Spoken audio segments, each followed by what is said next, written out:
Hi, welcome to Story Time. Today, our friend and our partner is David Munford. And David has stories that never end. They go way back and they go into the future. So, you're going to take us to a very special place to start this story. So, why don't you just begin? Sure. Well, if you think about the layout of Middlebury, and the college field house is right opposite the, whatever you want to call it, the West Cemetery, I guess it's an official name.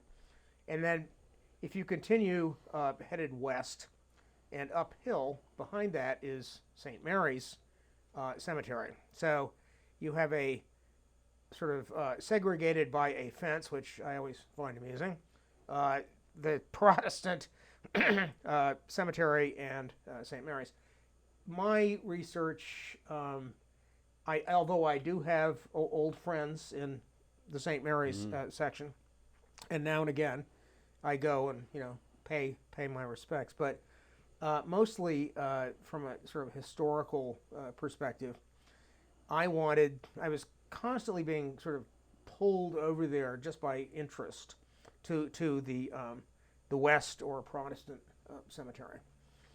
And I soon discovered, as I do with so many of my projects, that I don't really know much of anything about but that's why I'm there. To find out what I don't know and then start exploring. It's really exploration, and I've never been able to resist, exploration, whether it's in the woods or where have you. Adventure is everywhere, and so in this particular case, I just, as usual, had my notebook and I just started taking notes. I didn't have any particular plan in mind, so I thought, well, why don't I just walk in the entrance and start poking around, sort of row by row. So if you think of the way the cemetery is set up, it's on a almost like a grid, so that there is the road that you're walking along or driving along or whatever goes directly west. So you're headed west, and so you're in the southwest corner of the cemetery. So I, examined the sort of southwest corner of the cemetery to see if I could come up with a theme. Because I wasn't, factoids, I knew, for example, that there's no way in the world I was going to find out about the vast majority of people in the cemetery. That was not feasible. I mean, it couldn't be done as such, and that really wasn't the way I wanted to approach it anyway. So I thought, well, let's just see what happens. So in the southwest corner, the first theme that I came across was, it was from, let's say, mostly the first half of the 19th century, and it was infant mortality. It was brutal. It's just full of kids who didn't make it past the age of 3 or 5 or whatever. And then as I noticed that sort of grim statistic, I began to notice another one that reminded me that there was a 50-50 chance of surviving childbirth for women. Well, the picture was beginning to emerge. And sure enough, as soon as I realized what I was looking at, I began to think, oh boy, this is pretty rough. And then you could trace, there were a couple of families that were just hammered by this. All right, so that, I thought, well, let's see here. We have the statistics and we have something going here. How can we tie this into something else? I'm always looking for, the teachable moment kind of thing. So then I thought of the play Our Town, because at the end, Emily, the female lead, who dies in childbirth, and then she is given a chance to come back and revisit life, and she has a soliloquy at the end of the play. Woof, it's pretty rough. I mean, it's great, but it's just, whoa, boy, this is pretty heavy going. So I thought, well, okay, I've got the theme. This is the Our Town corner. And I also included in the appendix her soliloquy. And I said, okay, so far so good. Well, I kept going, and then blam, here's this headstone in perfect condition. Young woman, 27 years old, not Emily, but Elizabeth, and she died in childbirth, and her child is buried with her. And I thought, okay, yeah, this is definitely the theme. But then the challenge is, if you have this document in your hand, can you stand in front of Elizabeth's grave and read Emily's soliloquy? Good luck. It's a little much. But what that does, all of a sudden, all that curtain, all that barrier to the past, gone. You're there, you know. Okay, so the mission is, there's the first thing. You're no longer, the distant past it's a joke. It's right now. Right. And you're feeling what these, you know, try to imagine what these people felt. And then, of course, the whole funeral protocol, shall we say, at that time. And I include that, by the way, there's a photograph of the entrance to the cemetery in my history of Middlebury, and I explain, if you were looking at this, you would be, you know, what's missing is the draped casket, you know, the black horse-drawn hearse with black horses, the whole business, the plumes. I mean, they really, it was quite a big deal. But it wasn't just an internment; it was this big thing. We've sort of lost that. That's a 19th century, but easy enough to imagine. Sure. So then after that, I started poking around some more, and it's not, of course, it's not, life doesn't work quite that neatly, and neither does the cemetery.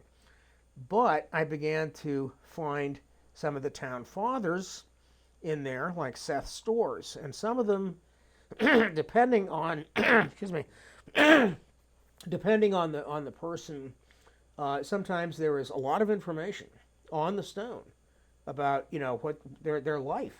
It's amazing. Other times there's just the name and the dates. Well, obviously for a historian, the gold mines are the ones that are have more data. And Seth Storrs and his wife Electra Stone Storrs, there's quite a bit on there. And he was quite a character because he was the guy with Gamaliel Painter, when Gamaliel Painter came to Middlebury and bought up all the high ground in the town, up, you know, the town hall and the Middlebury and that whole ridge. He bought it so that he could play the building lots. Well, Seth Storrs did the same thing, but on the other side of town. So the two movers and shakers bought up all the high ground. And that is why the college is where it is, because of Seth Storrs. So that's pretty important. And Gamaliel Painter and so forth. And they're all in. Now we're not in the Southwest so much. But then here's a marvelous aberration. So here's Henry Sheldon, who was rather an extraordinary character in his own right. And not very far away, the headstone of, you guessed it, the Egyptian prince, the mummy, or his ashes, I guess. Well, that's interesting because it gives his name in hieroglyphics as well, and the date, and then the names of his parents. Well, one thing occurred to me immediately, and I thought, interesting. So I said, as part of the whole visit to the cemetery, try turning around in a 365, and as you're doing it, looking outward, see how many obelisks you can count. I think it's 28. I can't remember exactly. One Egyptian, 28 obelisks. Well, what does this tell you about, you know, the culture of the you know, as sure. Tastes change in monuments, but they were wild about obelisks. They're all over the place. Anyway, so I thought, well, that's interesting. But then I was thinking, well, that makes the Egyptian prince look like an aberration, and I thought, something kept nagging at me, and I thought, wait a minute, he's not an aberration at all. Imagine how his parents felt when he died at age 3. Welcome back to our town. So even ancient Egypt, not that far away, folks, if you think about, you know, the emotions involved. There are 3 Civil War soldiers, one killed in action early in the war, the Peninsular Campaign, 1862. His name is Olney Comstock. The names in there are wonderful too. All the 19th century names are just lovely. Anyways, Olney Comstock was quite young when he died. I think he was like 18. But he was killed at Brandy Station in Virginia. Well, I looked it up and I discovered that Brandy Station is where the Vermonters achieved their reputation that lasted throughout the war.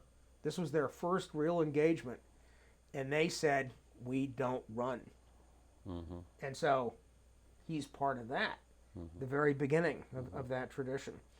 There's another fellow whose name I can't remember, and I did as much backtracking as I could. And as far as I can tell, he may have been wounded at Fredericksburg and died of his wounds, but it was in between battles. Could have been disease. Hard to say. Don't know much about him. But then there is Colonel Amasa Tracy, our Congressional Medal of Honor winner, for saving the day at Cedar Creek. Got a commendation from General Phil Sheridan, was a for real hero, and yet very, very humble, and a man sort of like Colonel Ilsley. There wasn't a whole lot of talk, just action. And when he came home from the war, he started a general store, and that was about it. He just didn't. He wasn't interested, but he did. He earned the Congressional Medal of Honor. Mrs. Swift is there, and I find that very interesting because there's a story there. She was a Stuart. So the Stuarts were kind of a Duer group. The Stuart stones are all in a line, like soldiers. And every one is made out of this kind of pink granite. And every one has the name and the dates, and that's it. And they march along like this, and then there's a little gap and not quite in line. There's Mrs. Swift. Well, the story matches perfectly, because as a Stuart, she fell in love with an inappropriate, because he wouldn't have much money, and he was a clergyman, but the wrong kind, and she eloped with him, and he developed consumption, tuberculosis, and died. But she nursed him right up to the last. He only lasted a couple years after they were married, if that.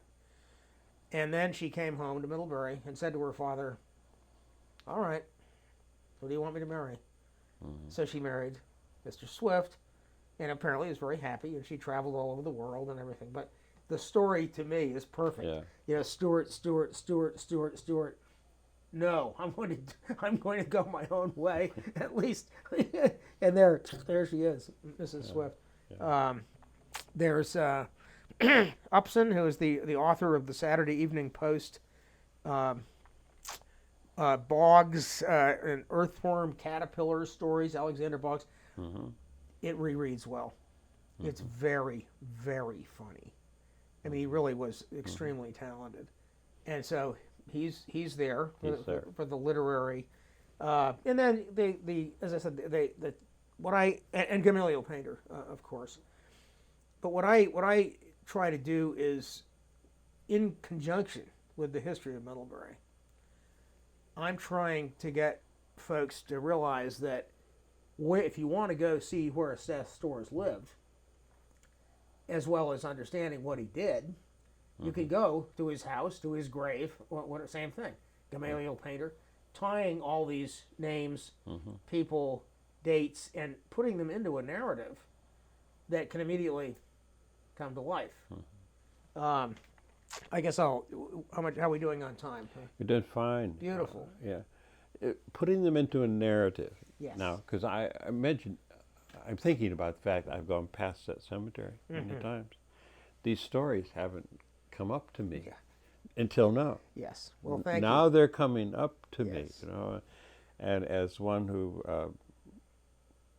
played the cousin from away in the cemetery scene. Yes. When I was in college. Oh, well, you know what I'm talking about, don't you? Yeah. So Yeah. it comes back. Oh, that's marvelous. So, but you're the one who's helping to do. How's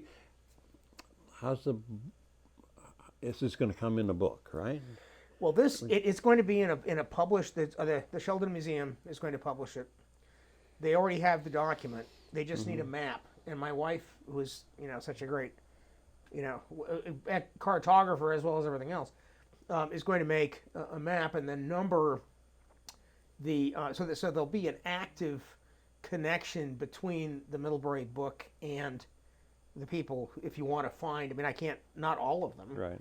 but enough, including one of the love stories that's in the book. I put that my parents, my in-laws, my former in-laws, and some people who were very influential on me growing up, and they're all wonderful stories. And so I include them with the pictures, with the photographs, in the book. So of those people, at least one of those couples, I can direct you to their grave, and there is the story that's in both the book about Middlebury, and I can embellish it because I had a word count for the book about Sure. I couldn't the story, for example, about he was a World War I ace who fought with Rickenbacker and his squadron, was shot down by the flying circus, and he came back. He and his wife Dorothy. His name was Waldo Heinrichs, and he was a professor at Middlebury, and they were great friends of ours. And there were these. I mean, Waldo. I'll make it brief. That he wrote an account, which I have. It's published by his son, but. Anyway, he was out somehow. He got cut off, and he was on his own, and he got jumped by 3 Fokkers, and his guns jammed and theirs didn't, and he got hit 10 times in the air, 10 times, landed the plane behind enemy lines. This kind of guy, and he and the story of between he and Dorothy is in there, and what I relate that to, since I am not in the guide, I can put in what I want. I don't have to worry about word counts and all this, and formatting and all this kind of stuff. So I relate it to an Emily Dickinson poem, in which the conversation between the 2 headstones, until the moss covers up their names and their so there's the literary Good for you. ref there, which kind of ties it in not only to narrative but to poetry as well. So you have all these clues that you discover looking at tombstones. Most of us looking at tombstones until we find the family member that we're looking for. Yes. Don't make any connections. Right. We just wander down this path and until we find the place where we're going. But you're helping to bring the stories of all those tombstones and those people. So that means you bring a sense of story. Oh, absolutely. So talk a little bit about why stories. Sure. Why story fascinates you so much. Sure. Well, I think that once upon a time when I was trying to start as early as I could with in world history, teaching it, to 9th graders, and I thought, well, we might as well start out with what defines us as human. Well, that proved to be a little more complicated than you might think, because the cut and dried, arbitrary, a lot of this just don't add up. For example, at one point, the sort of bottom line definition was that humans use tools. Sorry, so do sea otters, so do birds. That's ridiculous. That was just patently out the window. So great. Well, after a lot of palavering dancing around and backtracking, especially my wife and I, we really were kind of we came up with it that man is a storytelling animal. Mm-hmm. That the huge amount of respect I have for the intelligence of animals and birds, and I mean, the more I learn more about it all the time, and I become more and more amazed at how intelligent they are. But I think their ability, because a story takes a certain arc. It takes an event or an interaction, and then it has to be converted into a sort of an abstract form, which is the story. But because the people listening to the story, with luck, can relate, as in our town, Right. to the emotions and the shared experience, it becomes a bond that also does two things. It explains what the storyteller is trying to get across, and with luck, the person listening will feel a sense of completion and connection by being included in the story just by listening to it. Mm. That's a great statement right there. Thank you. You want to amplify that a little bit more? Sure. Sometimes a story is implied. For example, when I said the whole process of going through the graveyard, and there was a system, but because you have to have some sort of system. But essentially, it was a hunt for meaningful information. Mm-hmm.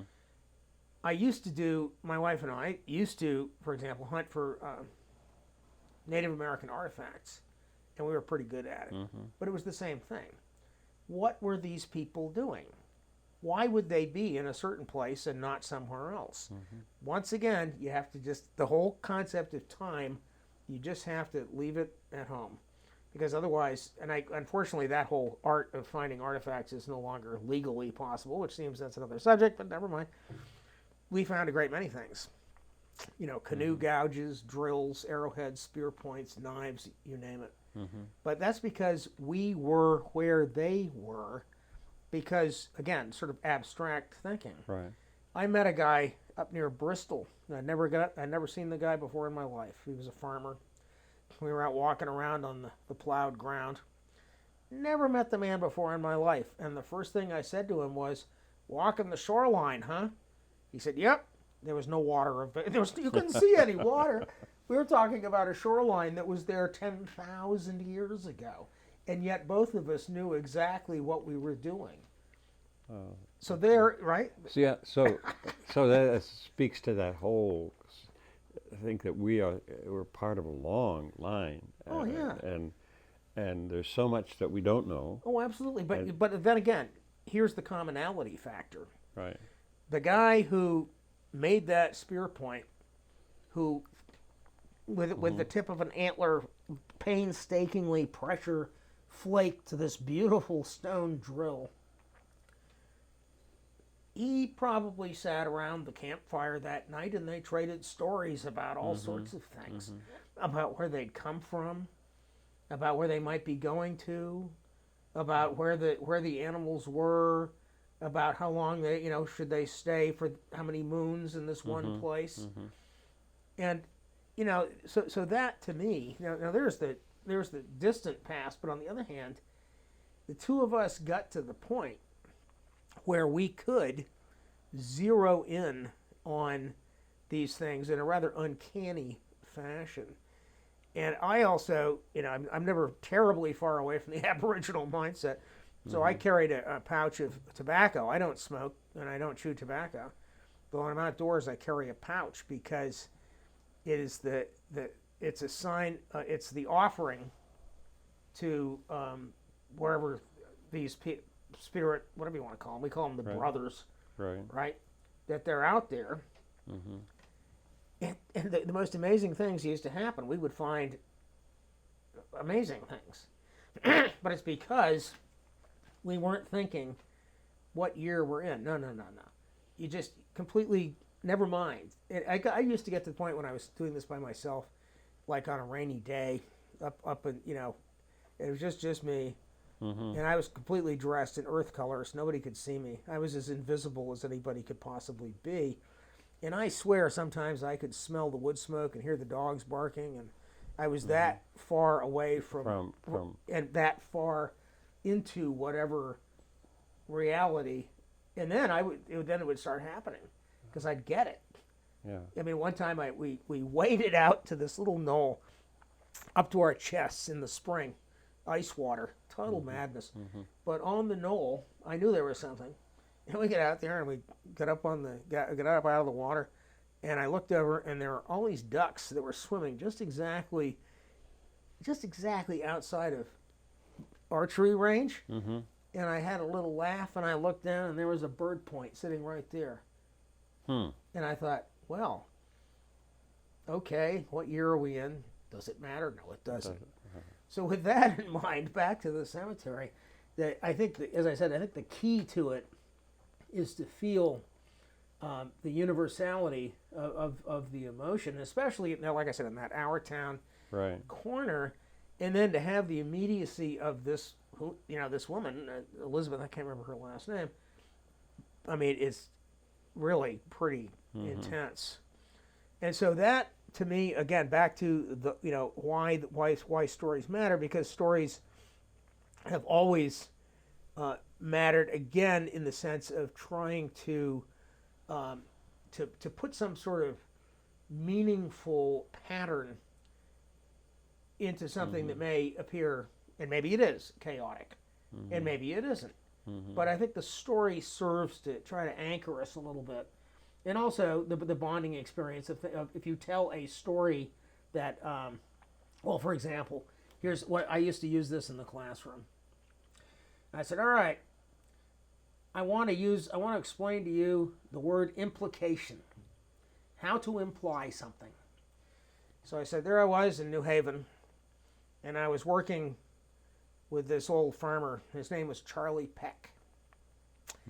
And I said to Charlie Peck, we were standing in his milk house, and his trophies were kind of, well, let's put it this way, they were dried out. It was pretty, they were deer heads, but they weren't proper taxidermy. Okay. But I said to Charlie, well, Charlie, I understand that you had a record of 30 years in a row of getting your buck. And he said, you see that field? I said, well, yes, I do. Yeah. He said, well, deer come across that field, and some of them make it. Here we go. Oh, there you go. That's great. Thank you. I always thought that was perfect. Yeah. But they got it. Yeah. They got it. I said, you get the implication. Yes, we do. This conversation, you really opened up so many things we could talk about for a long time, and we'll come back. We'll come back and see that. Sure thing. But let me know. I think as having said that and approached these things, is there something you really want to leave us with? You said, okay, I want to make sure I say this. Sure. Well, as I see some social trends that alarm me, including the ubiquity of the cell phone, and what I think is a very dangerous kind of, toss out the term neuroplasticity, which essentially means that the more you get a pattern working in your brain of repeated activities, mental activities, that the more those mental activities are going to repeat themselves and dig themselves deeper into the neural pathways. Well, that's all very nice. The only problem is that it's leading us into narcissism and isolation, which is the very opposite of what I think the narrative storytelling tradition has, that you're robbing it of its power, because the story is essentially based on, well, we laugh because we feel a commonality. Maybe, you never met Charlie Peck. Well, you don't really have to. If I tell the story right, you got him right there. He's alive and well. But on the other hand, I see people, young people, sitting there like you and me, and what are they doing? They're like this. Yeah. And I think, there's something pathological going on here. Maybe I'm a fuddy-duddy, maybe I'm not. But that seems to be the antithesis of the social bonding function of telling a story. That seems like a great way to just say we Sure. will continue this, and because there's so much more, the people who watch this, I'm hoping they're good. It's going to prompt them to think a lot So. and to talk to each other, and maybe they'll hunt you down and Sure. and find one of us, and so thank you. Absolutely. It's been great. I My really pleasure. appreciate it. Thank you, folks. It's been a marvelous experience, and we thank David for it. Thank you.